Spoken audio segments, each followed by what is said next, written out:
Hola, ¿cómo estás? ¿Has sentido que la vida te pesa, que ya no tiene solución y quieres dejar la vida atrás? Quédate en este capítulo donde nuestra siguiente invitada nos contará todas aquellas señales que nos pueden dar luz a saber si una persona está en riesgo de suicidio o quiere hacerlo o está todavía en ese proceso. Quédense con nosotros. Bienvenidos a Origen Psicológico.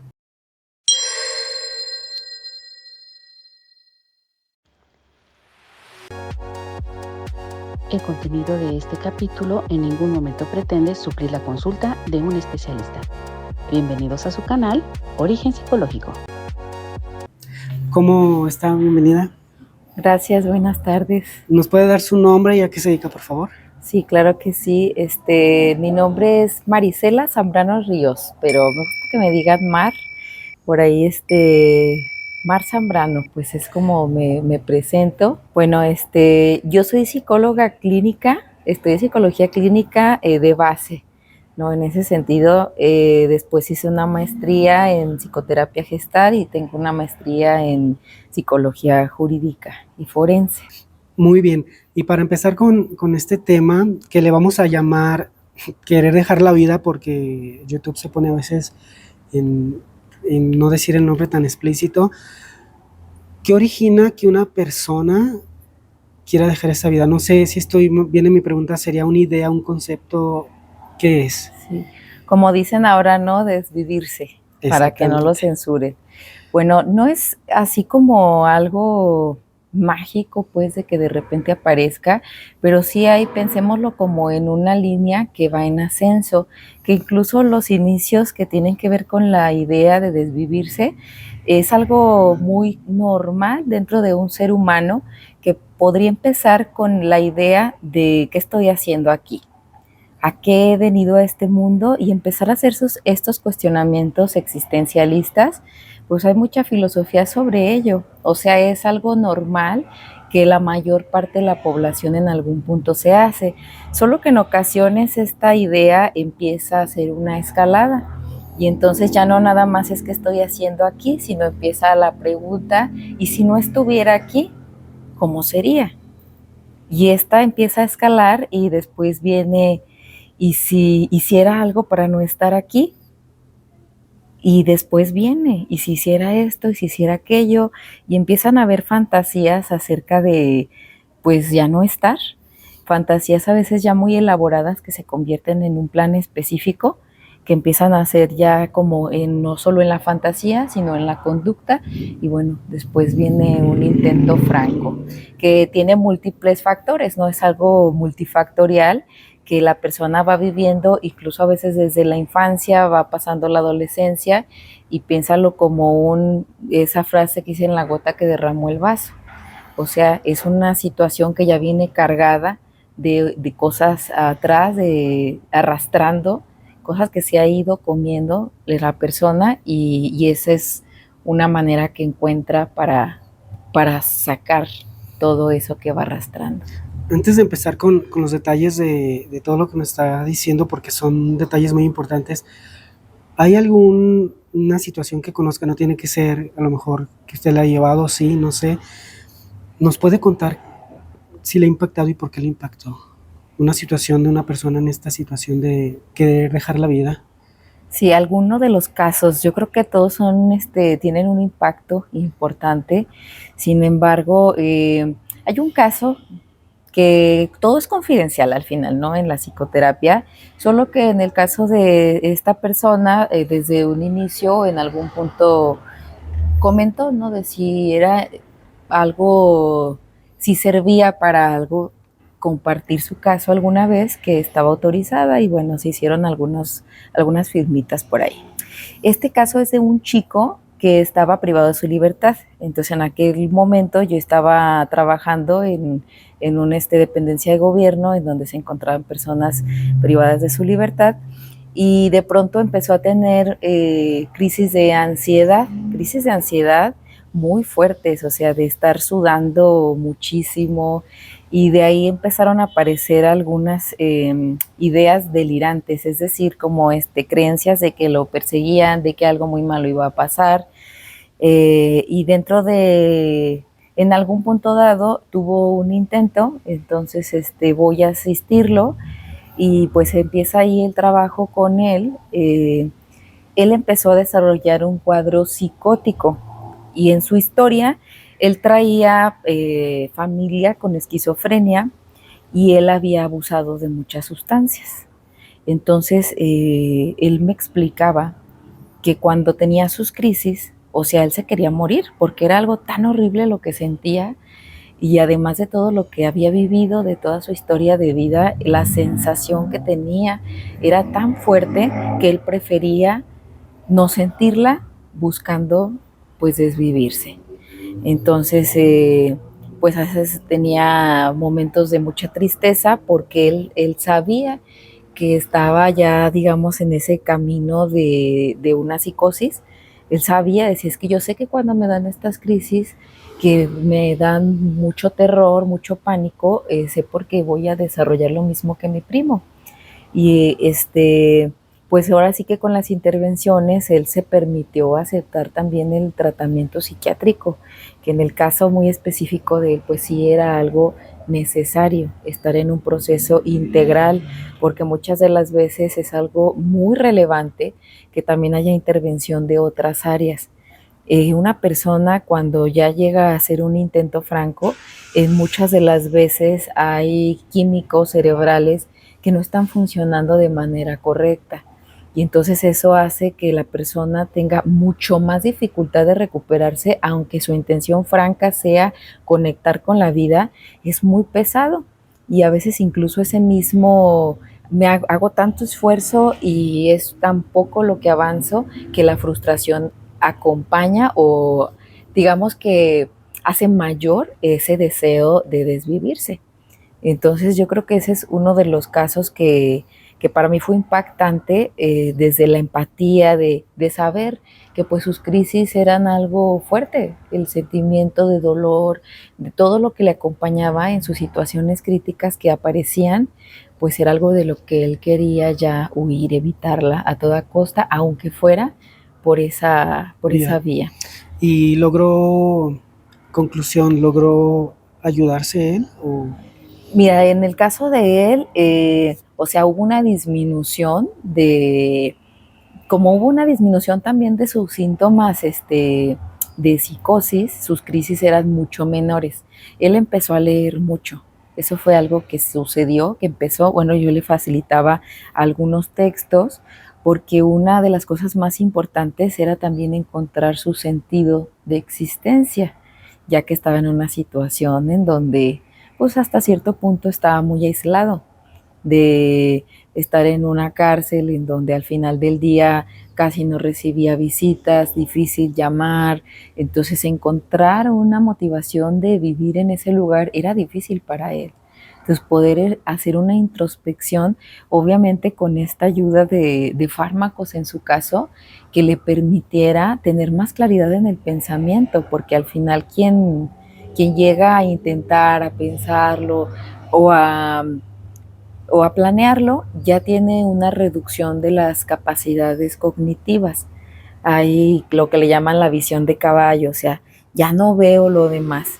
Sí, las funciones mentales empiezan a disminuir, hay más dificultad o baja memoria, concentración, atención, o sea, todo tiene una disminución y su forma o las soluciones ante la vida, ante las problemáticas que se estén viviendo, es difícil que pueda haber.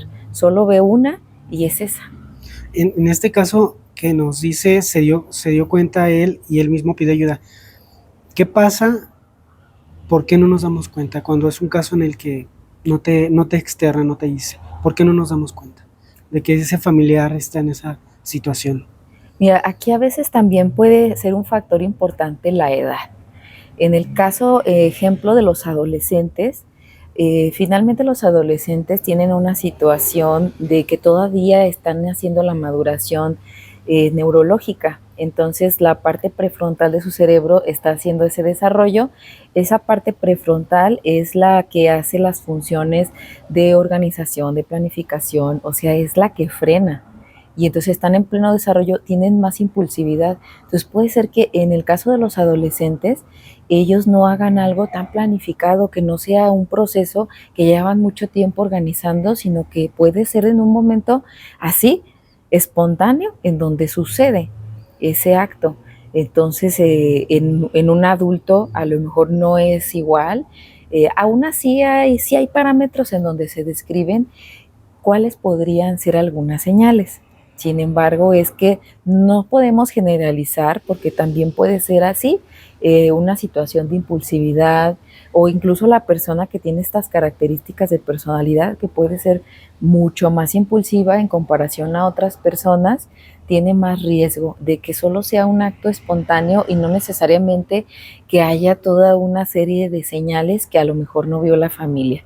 O sea, en estos casos es un poco más de verlo desde la fenomenología, o sea, desde lo individual, de qué pasa con cada persona. Entonces hay algunas señales, pero creo que no hay que generalizarlo. Ahora, ¿qué tan cierto es que lejos de querer dejar esta vida, quieren dejar de sufrir? ¿Será cierto ese mito? Sí, bueno, hasta lo que hay más estudiado, ese es su objetivo, ¿no? O sea, está viviendo la persona en una situación de vida que le duele tanto, que le pesa tanto como iniciaste tu podcast, que le pesa tanto que lo que necesita es dejar de sufrir y ya no encuentra otra forma tal vez ya ha intentado muchas cosas la persona, o sea, no es como que, ya la primera, no, ya ha intentado tantas cosas y es una frustración tras otra, o que su vida vaya haciéndose cada vez más pesada, que su única solución que ya ahora ve es desvivirse. O sea, la situación que está ahí clara para esa persona es, ya voy a descansar de todo esto. Ahora, ya lo comentó, no todas las señales son ley, no todas las señales son para todos, pero si nos pudiera decir cuáles son esas señales para las personas que nos están viendo, por lo menos dar una identificación de, no sé si sean 3 o 4, las más comunes, para en cuanto veamos algo así, a lo mejor, claro, no va a estar en esa situación, pero poder medir si está o no en esa situación. Sí, bueno, algo importante que hay que observar, ¿no?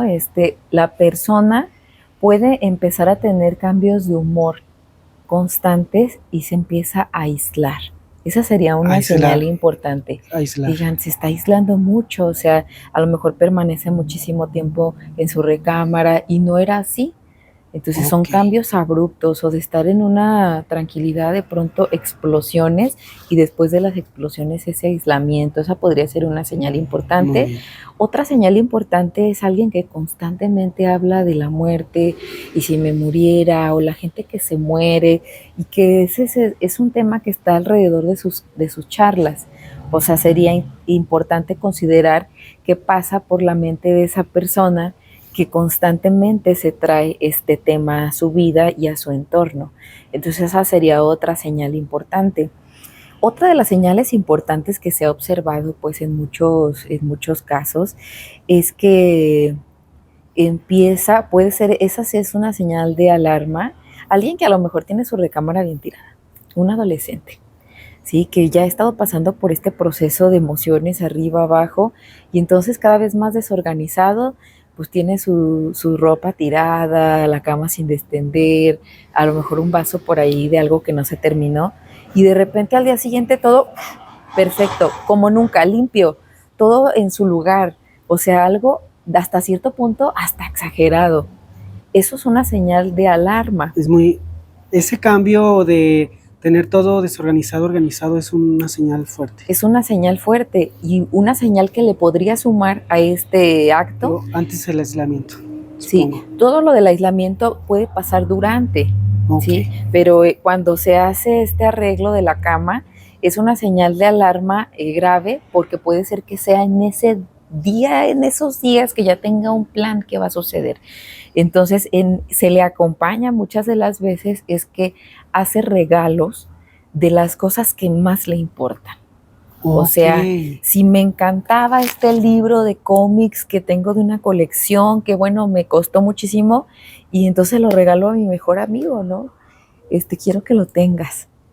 Y entonces también agarra el suéter, la chamarra, que el de la moda, y entonces se lo va y se lo regala a su hermana. O sea, el regalar las cosas que son de suma importancia para esa persona, acompañado también de estar todo en un orden, son dos señales muy importantes que si sucede, que si se ven, hay que indagar qué está pasando y qué está pasando y preguntar sobre todo a la persona, ¿cómo te sientes?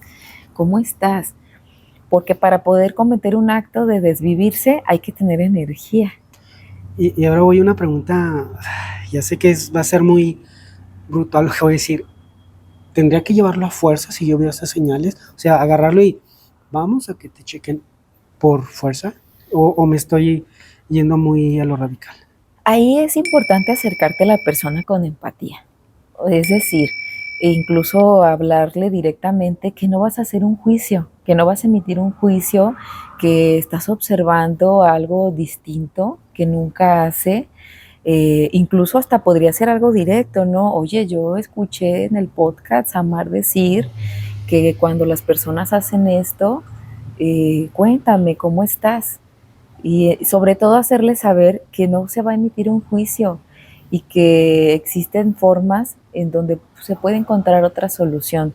Y obviamente que si la persona lo acepta, entonces es también reconocer que como familiar, como amigo, como persona directa, no es algo que van a solucionar entre dos. O sea, ese es un tema de ayuda profesional, ¿sí? Que a veces es como me quiero tanto a esa persona que le quiero ayudar muchísimo, sin embargo es que pues el conocimiento no se tiene y a veces se da que hay quienes sí sabían, sí habían contado y de corazón querían ayudarlo, ¿no? De buena fe, solo que no son los indicados para poder hacer una intervención, porque son casos que requieren intervención profesional y procesos, no nada más de una vez.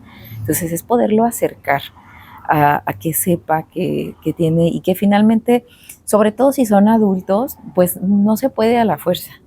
No se puede a la fuerza porque al final del día, pues es un ser humano libre y responsable, pero es importantísimo que sepa que no está solo o sola. Muy buenas palabras. Antes de pasar a otra pregunta, ¿qué palabras tendría que hacer el familiar para que lograra sacar algo de la persona? Porque no somos profesionales en intervenciones, pero si usted podría decir, mira, con esas palabras puedes a lo mejor sacarle si está o no triste, para las personas que nos están viendo, pues puedan aportar, porque también a veces, esta es la siguiente pregunta, la culpa que hay cuando no se dan cuenta. Pero antes de eso, ¿qué palabras cree que son necesarias para que puedan por lo menos rescatar algo? Y yo creo que las palabras es que es de persona a persona, cada quien trae su historia y hay palabras que le conectan con quiénes son, con lo que están sintiendo. Solo que hay una pregunta que si la vemos abierta y francamente en cualquier situación para cualquier persona es muy profunda. Y la pregunta es, ¿cómo estás? Y que la respuesta no sea bien o mal, porque lo que está bien para ti, a lo mejor para mí no, y esas son cosas subjetivas. Es preguntarle cómo estás, pero cómo estás en sentimientos, cómo estás en emoción. O sea, hacerle saber que estás interesada o interesado y realmente qué está viviendo la persona. Entonces, yo creo que esa pregunta en cualquier campo, cuando la pregunta llega de manera profunda y sincera y a lo que es, no la costumbre social, de cómo estás bien, bien, no, solamente sino pasar el bien. Con el significado, esa sería una pregunta muy importante que incluso se tiene que hacer. Muy bien. Ahora, ¿qué tanta culpa hay en la familia por no darse cuenta? Porque son procesos difíciles ya cuando pasó. ¿Qué tanta culpa hay? Claro. Pues generalmente es un tema personal y sistémico, o sea, de la familia completa, en el sentido de buscar responsables. Okay. Sí, y si le hubiera dicho, y si yo, y si aquello. Y finalmente, pues eso no les va a llevar a ninguna solución. También hay que ser conscientes que el ser humano que toma esa decisión, muchas veces se buscó soluciones, no encontró, y fue una decisión que tomó desde su forma de vivir, desde su forma de ver el mundo. Entonces es también en permitirse empezar a respetar la forma en que vio la vida la otra persona, no en lo que pude haber hecho, sino reconocer que también ese ser humano fue un ser humano libre y responsable y que se hizo lo que se pudo con lo que se tenía. Porque finalmente muchas de las veces pues no se dan cuenta porque ni son expertos o porque el familiar ni siquiera presentó ningún tipo de alerta, ninguna señal. A veces no presentan ninguna señal y lo ejecutan. Entonces finalmente es esa la importancia de poder respetar que el ser humano que lo decidió fue libre y que lo que se hizo con lo que se tuvo es lo único que se podía hacer. ¿Cómo dignificó a la persona que ya hizo esto? Desde la familia rota, desde la familia con culpa, ¿cómo se puede ir dignificando? Porque para muchos pues, es un impacto muy fuerte, pero pues debe de haber una dignificación. ¿Cómo sería? Mira, son unos procesos que a veces sí desde la familia y a veces desde lo individual. Hay tanto tratamientos que van enfocados a la tanatología, de poder ver esa parte del irse despidiendo, ¿no? En ese sentido, ir acomodando que esa persona ya no está aquí. Esa sería uno.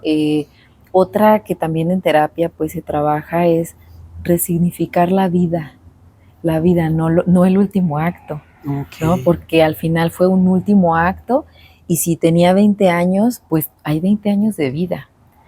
Si hay 40, si hay 15, entonces es resignificar la vida y que al final también del día esta decisión que tomó esa persona, permitir darle una validez, ya sucedió y darle esa validez, pero desde adentro, ¿sí?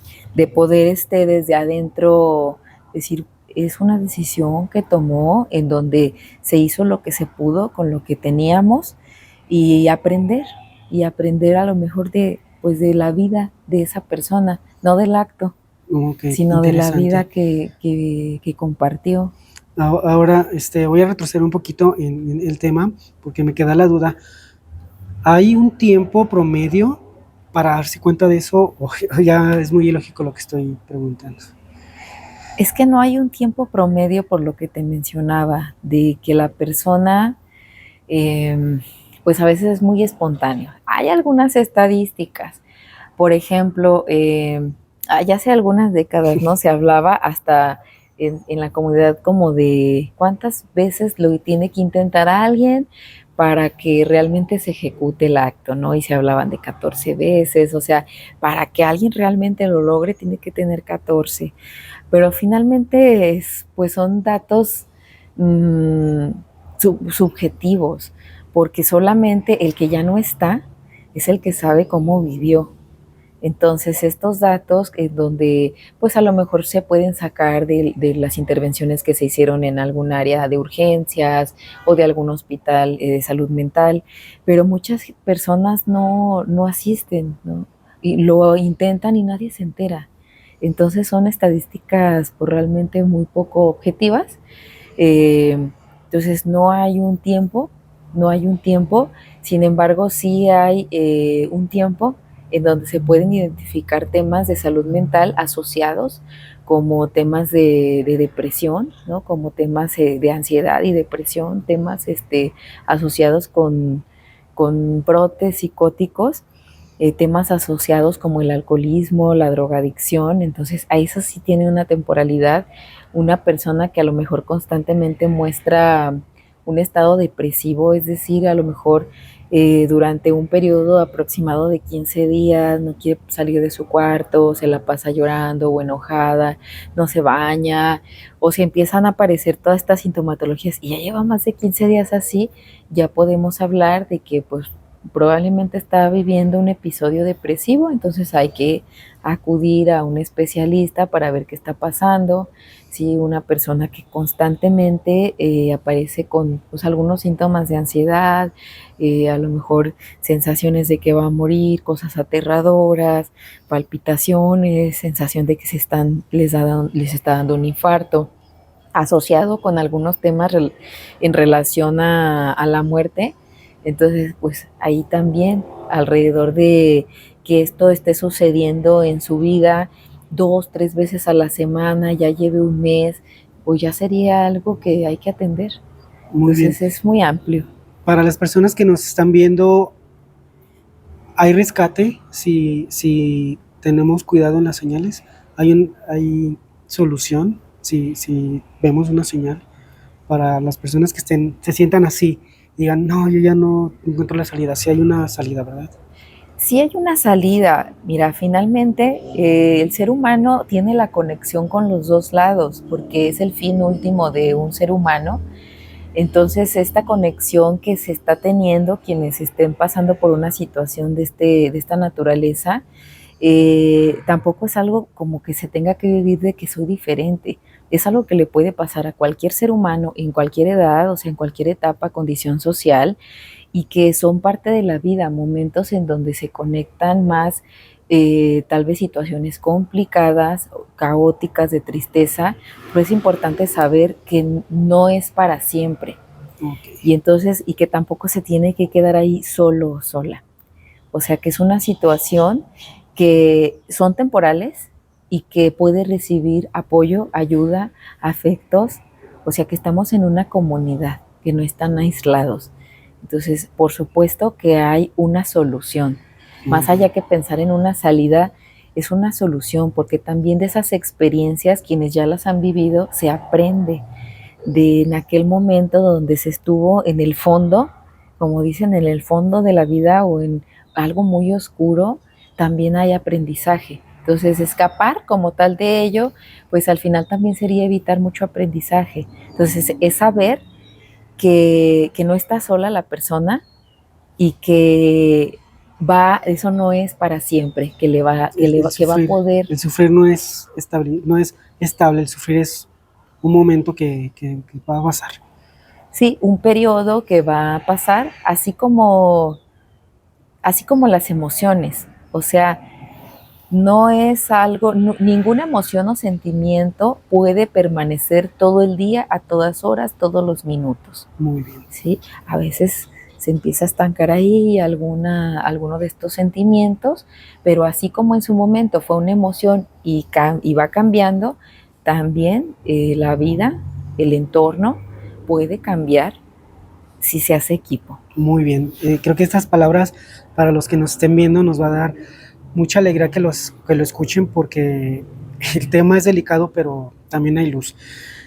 Y antes de terminar, ¿nos podría regalar unas palabras para aquellas personas que sienten que están sufriendo y están en esa situación de pensar que no tienen esa ayuda o se sienten solas? ¿Les podría dar un mensaje para que, si lo están viendo o el familiar ya se dio cuenta de que hay señales de esas, puedan saber que sí hay ayuda, sí hay alivio? Claro. Sí, por supuesto. Pues a todas las personas que en este momento estén pasando por esa situación, que sepan que no están solos, que todo el entorno en el que se encuentran hay amor, así que puede haber problemáticas y que también hay ayuda profesional. ¿Sí? Está la línea de la vida, que por ahí van a encontrar, es un número 800, hasta desde el 911. Hay lugares gratuitos, a veces cuando ya se tiene más posibilidad económica, hay grupos, hay especialistas, hay terapias de muchísimos tipos, hay médicos, o sea, estamos en una sociedad, que sepas que hay una red de apoyo y que solamente te permitas abrir eso que está ahí atorado, todas esas emociones que te comiste, que te has comido años o toda tu vida y que te las estás aguantando para ti sola o para ti solo, que ya es momento de sacar, que ya es momento de hablarlo para que descanse el cuerpo, para que descanse la mente y que no estás solo.